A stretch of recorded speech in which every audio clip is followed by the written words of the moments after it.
L'organisation de ces tables rondes par les États-Unis sous la direction de John Kerry, secrétaire d'État américain en charge des questions climatiques, marque le retour de cet État dans l'accord de Paris sur le climat signé en 2015.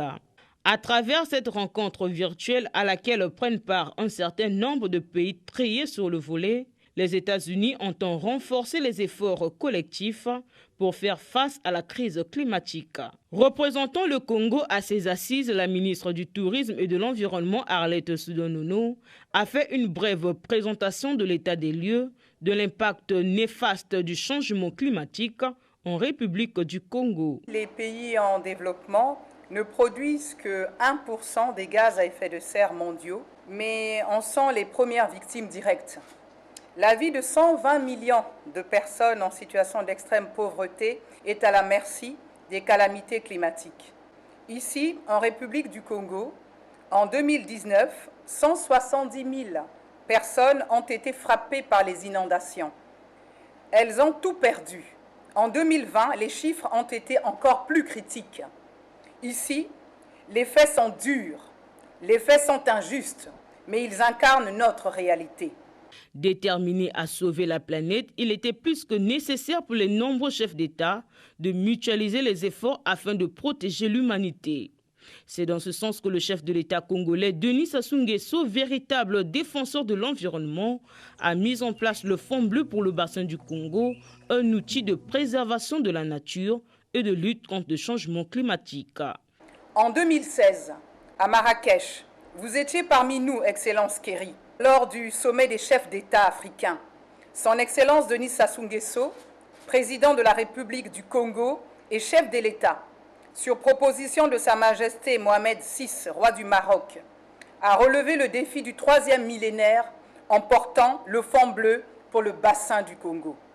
16 chefs d'État, soudés par la volonté de prendre leur destin en main, ont décidé de créer le premier mécanisme de financement africain pour l'Afrique en vue d'assurer la préservation du second poumon écologique mondial par le financement d'une transition économique durable de l'Afrique centrale. Pour mémoire, nos tourbières, nos pitlands en anglais, représentent avec 30 milliards de tonnes de carbone, un puits de carbone équivalent à 15 à 20 ans des émissions des États-Unis et 3 années des émissions totales de la planète, selon le GIEC. Un portefeuille d'investissement de 10 milliards de dollars pour les 10 prochaines années a été élaboré par les meilleurs experts internationaux en liaison étroite avec les pays du bassin du Congo. Énergie, eau, assainissement, déchets, transport. Ces investissements sont une feuille de route pour la mise en œuvre de nos contributions nationales déterminées et le respect de nos engagements pour l'atteinte des objectifs de l'accord de Paris. Une gouvernance a été approuvée à l'unanimité, décidant de confier la gestion de ces fonds à un partenaire de confiance, une banque de développement, pour en assurer une gestion conforme aux standards fiduciaires internationaux. Occasion également pour la ministre en charge de l'environnement et coordonnatrice de la Commission climat du bassin du Congo de lancer un appel pour le financement du Fonds bleu. Le Fonds bleu pour le bassin du Congo est prêt. Il reste désormais à l'abonder. De nombreuses promesses de financement se sont exprimées. Les États-Unis sont pour l'instant silencieux. Lors de la COP26 à Glasgow, le Fonds bleu pour le bassin du Congo sera notre espoir et notre nouvelle source d'inspiration. Le monde entier se félicite du retour des États-Unis d'Amérique dans l'accord de Paris. L'Afrique s'en réjouit et espère à nouveau.